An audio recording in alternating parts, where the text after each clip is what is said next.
पाली जिले के अखेराज सोनगरा की पुत्री एवं महाराणा उदय सिंह की महारानी जयवंत कंवर की कोख से विक्रम संवत 1597 में अर्थात 9 मई 1540 को चित्तौड़गढ़ हुआ। बाल्यकाल चित्तौड़गढ़ में गुजरा। सन 1567 में अकबर ने जब चित्तौड़गढ़ पर आक्रमण किया तो मेवाड़ के प्रमुख सरदारों और सेना नायकों के आग्रह पर महाराणा उदय सिंह ने चित्तौड़गढ़ छोड़ दिया। अपने देश, कुल, गौरव और मातृभूमि की मर्यादा के लिए प्राण न्योछावर करने वाले योद्धाओं और ललनाओं से प्रताप ने न केवल सीख ली बल्कि ये घटना उनके जीवन का आधार बन गई।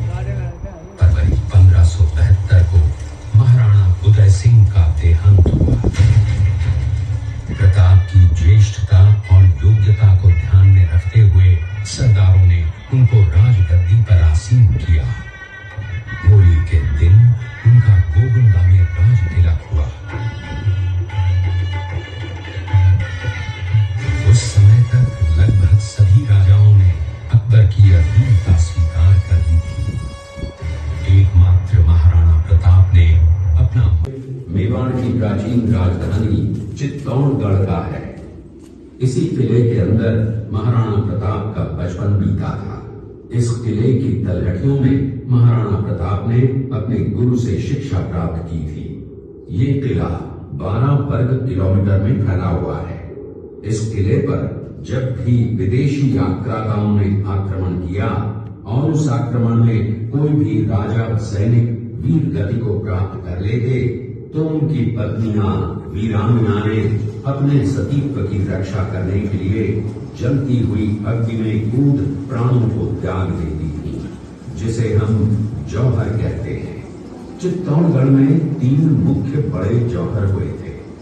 प्रथम जौहर 1303 ईस्वी में रानी पद्मिनी ने 16,000 स्त्रियों वीरांगनाओं के साथ जौहर किया था, सिर्फ अल्लाउद्दीन खिलजी के कारण। दूसरा जौहर 1535 ईस्वी में गुजरात के शासक बहादुर शाह के आक्रमण के कारण रानी कर्मावती ने वीरांगनाओं के साथ किया। और तीसरा जौहर 1568 ईस्वी में जब अकबर ने चित्तौड़गढ़ पर आक्रमण किया, उसी समय रानी फूलकुंवरी ने 7,000 वीरांगनाओं के साथ जौहर किया। फिर भी अकबर का मन नहीं भरा और अंत में आप लोगों ने चित्तौड़गढ़ का दृश्य देखा। उसी किले के अंदर की ये घटना है। मेवाड़ की एक ऐसी मां थी जिसने अपने पुत्र का बलिदान देकर राजवंश की रक्षा की थी। उस मां का नाम पन्नाधाय था। पन्नाधाय जाति से गुर्जर थी। वो एक राजकुमार की धाई मां थी। दूसरी तरफ हाथ में तलवार लिए खड़ा ये बनवीर सिंह एक दासी पुत्र है। ये कुंवर उदय सिंह की हत्या करके मेवाड़ की राजगद्दी प्राप्त करना चाहता था। एक रात्रि बनवीर सिंह को मौका मिला। वो राजकुमार उदय सिंह के बड़े भाई विक्रमादित्य सिंह की हत्या करके राजमहल की तरफ आगे बढ़ा। इसकी सूचना पन्नाधाय को लग गई। कुछ समय तक पन्नाधाय चिंतित हुई। तभी पन्नाधाय ने अपने पुत्र चंदन को राजसी कपड़े पहनाकर पलंग पर सुला दिया और उदय सिंह को एक टोकरी के अंदर छिपाकर पत्तों से ढक के महल के बाहर निकालकर गुप्त रास्ते से कुंभलगढ़ भेज दिया। बनवीर सिंह जब तलवार लेकर राजकक्ष में आया तो उसने पन्नाधाय से कड़क आवाज में उदय सिंह के लिए पूछा तो पन्नाधाय ने चंदन की तरफ इशारा किया। बनवीर ने चंदन को उदय सिंह समझकर चंदन की हत्या कर दी और ये समझने लगा कि मैंने। ये शेरपुर गांव का दृश्य है। अब्दुल रहीम खान खाना अजमेर का सूबेदार था।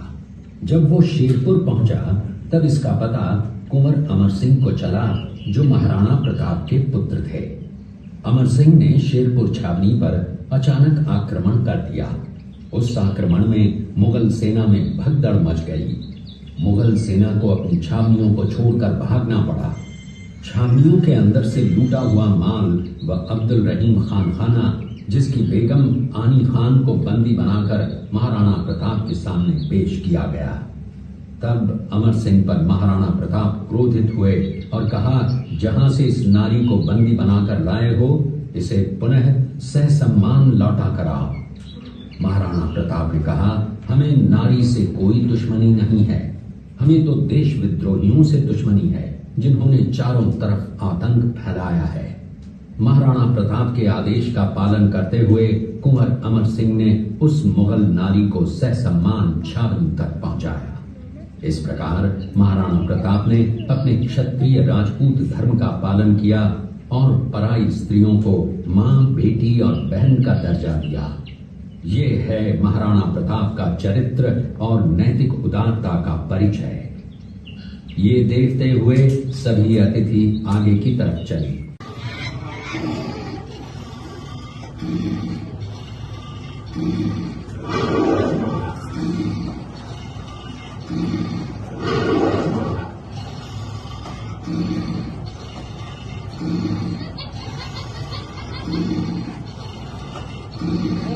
ये घटना महाराणा प्रताप की वीरता को दर्शाती है। एक समय नरभक्षी बाघ का आतंक छाया हुआ था। महाराणा प्रताप ने उस बाघ का शिकार कर उस बाघ को मार डाला। ये घटना महाराणा प्रताप की वीरता की प्रतीक है। कृपया अब आप सब पीछे की तरफ देखिए। इस दृश्य में देखिए महाराणा प्रताप अपनी प्रतिज्ञा का पालन करते हुए। महाराणा प्रताप ने प्रतिज्ञा की थी कि जब तक अपनी मातृभूमि को शत्रुओं से मुक्त नहीं करा लेता, तब तक न तो मैं महलों में रहूंगा, न किसी धातु के पात्र में भोजन करूंगा, न किसी गद्दी के बिछौने पर सोऊंगा। पत्ते ही भोजन के पात्र होंगे, जमीन ही बिछौना होगा। इस प्रतिज्ञा का पालन उन्होंने 21 वर्षों तक जंगलों में रहकर किया। इस दृश्य में देखिए महाराणा प्रताप वृक्ष के नीचे बैठकर पत्तों पर खाना खाते हुए। ये दृश्य चूड़िया गांव का है। हल्दी घाटी युद्ध के बाद महाराणा प्रताप अपनी प्रतिज्ञा का पालन करने के लिए वनवासी जीवन व्यतीत करने लगे। उनके पास पर्याप्त संपत्ति नहीं थी, तो उनके वित्त मंत्री भामाशाह ने अपनी सारी सुख सुविधा को छोड़कर अपने राजा को स्वयं का धन 25 लाख रुपए व राजकोष में 20,000 अशर्फियां देश के लिए अर्पित की, जिससे महाराणा प्रताप ने 12 वर्षों तक अपनी सेना को संगठित किया, सैन्य शक्ति को बढ़ाया और मेवाड़ मातृभूमि को आजाद करवाया। कृपया अब आप सब आगे की तरफ देखिए। ये कुंभलगढ़ किला है। इस किले का प्राचीन नाम मच्छिंद्रगढ़ है। इस किले का निर्माण महाराणा कुंभा ने करवाया था। इस किले के अंदर 9 मई 1540 ईस्वी में महाराणा प्रताप का जन्म हुआ था। इस किले की ऊंचाई समुद्र तल से 3568 फीट की है। इस किले की दीवार 36 किलोमीटर तक फैली हुई है। इस दीवार का नाम ग्रेट वॉल ऑफ चाइना के बाद द्वितीय पायदान पर दर्ज है। इस किले के अंदर 360 प्राचीन मंदिर हैं।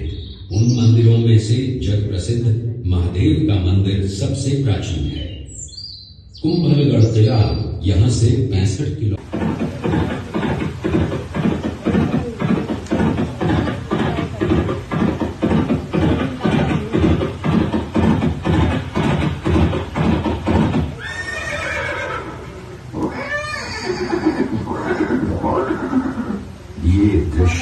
महाराणा प्रताप और सुविख्यात स्वामी भक्त घोड़े चेतक के अंतिम मिलन का है। हल्दी घाटी युद्ध के बाद चेतक घोड़े ने 22 फीट के एक बरसाती नाले को पार किया। ये उसी समय का दृश्य है। पास में खड़े महाराणा प्रताप के छोटे भाई शक्ति सिंह हैं, जो पहले मुगल सेना में थे। बाद में वो महाराणा प्रताप की तरफ आए, माफी मांगी और अपना घोड़ा महाराणा प्रताप को दिया। ये देखते हुए सभी अतिथि आगे की तरफ चले।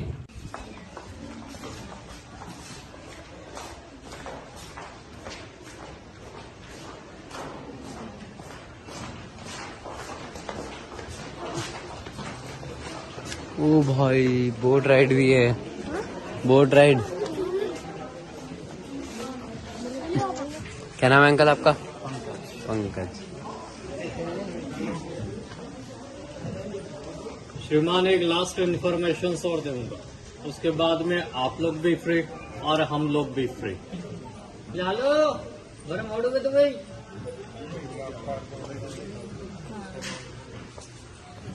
इस टैंक में 10,000 गुलाब के फूल और 20 लीटर पानी डालते मार्च और अप्रैल में, नीचे से आग जलाते। जब वो पानी गर्म होता है, उस गर्म पानी के भाप से हमारे यहाँ पे गुलाब जल और गुलाब की शरबत बनाते हैं, तो आंखों में, मिठाई में, मेकअप में, पूजा में काम आता है। जामुन का अर्क बनता है डायबिटीज वालों के लिए। तो काउंटर पे सभी मेहमानों को सैंपल दिखाते हैं, आप लोग भी टेस्ट कीजिए। बाकी भी यहाँ से आप लोग फ्री है, आराम से घूमेगा फिरेगा। जय हिंद सर। जय